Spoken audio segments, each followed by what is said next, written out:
Yet another liberal media meltdown, the mainstream media taking the opportunity to turn a presidential visit to American troops into an attack on Trump. Take a look at the hysteria as the talking heads accuse the president of turning the post-Christmas visit into a political event. From a national security perspective, for all the reasons that you just listed, the president should have stayed home. The reason that he went now is that he couldn't go to Mar-a-Lago because the government was shut down. It's like we kept saying he's like the Grinch. Instead of, I'm being honest. We should also be concerned that Mr. Trump once again used a captive audience of American heroes to push his unpopular domestic agenda. Even in doing something right, he figures out a way to sow chaos. It took far too long, especially compared to President Obama, who visited troops in Iraq in his first 3 months in office. Over at CNN, attacking the president wasn't enough. They decided to attack the troops as well. The pool reporters traveling said that the troops brought the hats with them, including one hat that said Trump 2020. We will have to see if that actually proves to be the case. The question is, if they brought them or if the president brought them, what commander allowed that to really happen? Because this is very much against military policy and regulation. Troops are not supposed to be involved in political activities. The U.S. military is not a political force. It's completely inappropriate for the troops to do this. Of course, nobody cared back when presidential candidate Barack Obama signed memorabilia for the troops back in 2008. He had a D after his name, though, instead of an R. Thankfully, not everybody's lost their minds. Even some liberals scolded the media for their hysteria. It's good that he went to see the troops. Important that he went to do it. He was criticized for it. Obviously, they wanted to address that, and so we should give him credit where credit is due. It just sends such a strong message that the Trumps love our military, support our military, and what a great time to do it.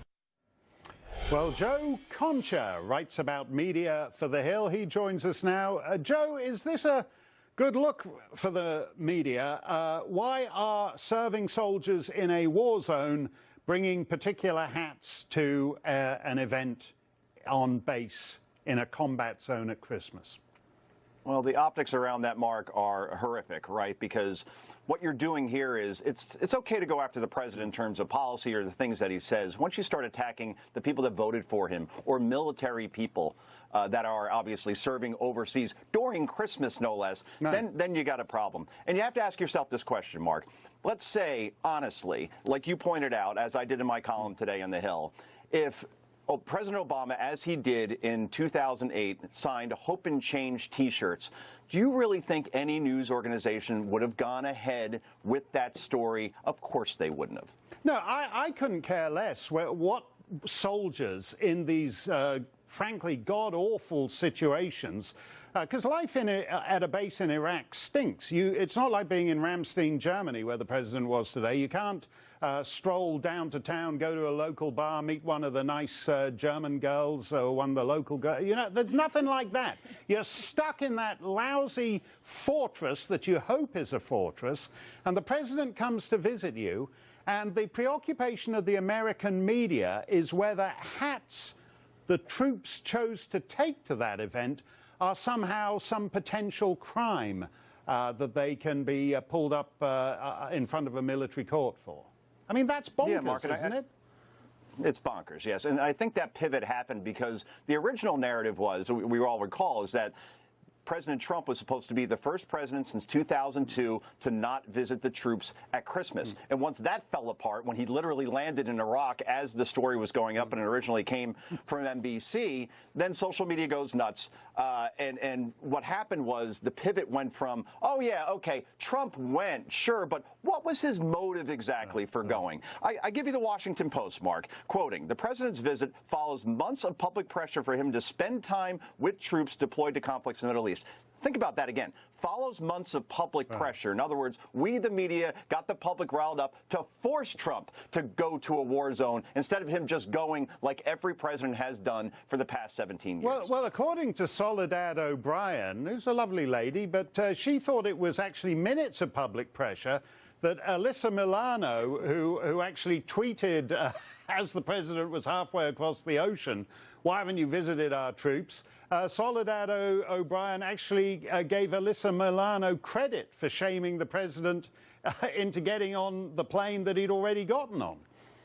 Yeah, and what's forgotten in all this, of course, is if you want to go to Walter Reed, let's say the president was shamed, and he goes to Walter Reed, which is close to the White House, okay, then you could say it's a last-minute thing. When you go to Iraq, you kind of have to plan it in advance. You have to do it weeks in advance, obviously, for security. Air Force One has to fly in with shades down and cell phones off and all of that. So you think you'd see, though, however, at least from NBC and others, some remorse, some apology, some around, you know, hey, we went ahead with this story a little bit too early because we ran a story on Christmas saying that the president hadn't been to see the troops on Christmas time.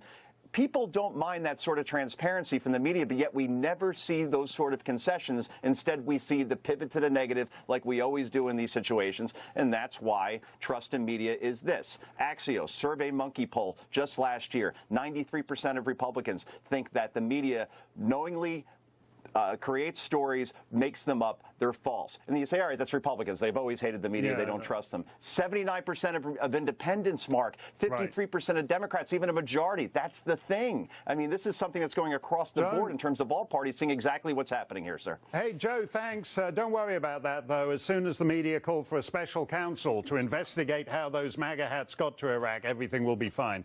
Rochelle Ritchie is a former press secretary for the House Democratic Policy and Communications Committee, and Rachel Campos Duffy is a Fox contributor, and they both join us.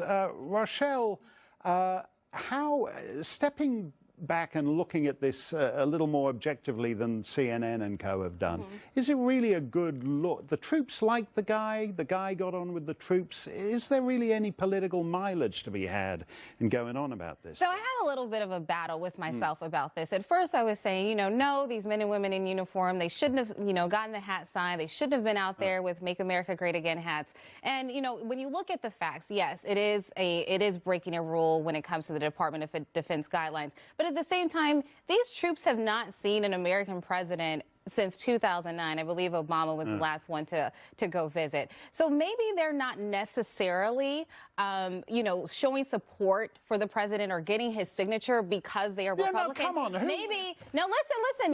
No, see, how can you disagree? I haven't even finished. The commander, it's their commander-in-chief. So maybe it's not because he's a Republican president. Maybe they're looking at it like he's the commander-in-chief. We're proud to fight for our country. We're proud to stand behind our president, whether he has an R or a D behind his name. And look, I could really care less if the guys do it. As long as they're continuing to protect our national security, have at it. Well, Rochelle gave that theory rather more credit than I would think, Rachel. I mean, I'm very balanced. Who the hell, if you have the misfortune to be spending Christmas on one of those forts cut off from life in the middle of the Iraqi desert, who the hell cares what hat you take to a Christmas party, basically? Of course they shouldn't care, but I think the more important question is, let's be honest, the reaction from the troops was very overwhelmingly positive, and it should be. Listen, Barack Obama decimated our military. Barack Obama, wait a minute, he did. He cut funding for our military. He put in rules of engagement that actually caused, wait a minute, that actually But what does that have to do with what we're talking about, though? It does have to do, because Barack Obama did enacted rules of engagement. It has Rochelle, let me finish. Okay, go ahead, Rochelle, let me finish. He enacted rules of engagement that actually put our military on the battlefield in danger, causing more battles. But wait a minute, Mark. He did that, and he went to the troops, and they said he was a great commander-in-chief. Donald Trump goes over and does all this not for Alyssa Milano or the media, but he does it because he loves the troops, and they say that he's doing it for a photo op. This is a man who loves the military. It was his number one issue. Okay, how about this as a non-Democrat, non-Republican thing? Democrats weren't in favor of the 21st century Bush wars, as they called them. Right. but nor was Donald Trump in 2016. Right. In a sense, Donald Trump is at odds with both Democrat policy and Republican policy on the Middle East. Rochelle. Yeah, he's definitely fighting both sides. And I think when you talked about the press, I think the reason why the press is sort of attacking on him, the left-leaning press, I would say, is because of some of the misleading comments that he made when he talked about the pay raises for the military. We know that's not necessarily true. They did get They do get raises, but they're not getting a 10% raise. It's going to be, I think, 2.6%. So I think there are ways that the media was looking at it and attacking him for his less than knowledgeable education, I guess you could say, on what's really happening there. But I think that him visiting was a good idea. I think there was an article by the Washington Post where it said that he was actually scared to go over there for some time. So I'm glad he got over that. He was not scared. And what would the media, back to the MAGA hats, what would they have had him do? Say, oh, I'm sorry, I'm not going to sign your hat because of the Hatch Act. And then they would have criticized him and said, hey, what a jerk. By the way, I just said I thought that was perfectly fine. There's too much of that. The minute if you're seriously talking about soldiers doing something wrong because they asked their commander-in-chief to sign a hat, then you've flown the coop. That's not a land of law. It's a bad look for the press. It's the reason why the American people hate the press. And by the way, the troops love the president because the troops love the president because he did sign a bill that he took a lot of flack from the right for signing a big bill that was for funding the military. I think that Trump's whole purpose of being there, and this is part of it. I think that he also has a lot. I think there was a part in this segment right before you came to us about this being public pressure. I think it's more political pressure because of him, General Kelly, then General Mattis. And so I think that he's really trying to show that he has some sort of control of what's happening right now in the middle in Iraq. Why doesn't that criticism come to Barack Obama? He goes to visit the troops. No one questions his motives. Obama is living his best life somewhere. But there is a double standard, and that is what people are talking about, Rochelle. We gotta go, ladies. Iraq's a crazy place. You can't just plan those things on no notice. No, you can't. Rochelle and Rachel will carry this one's. They're going to take this to the green room.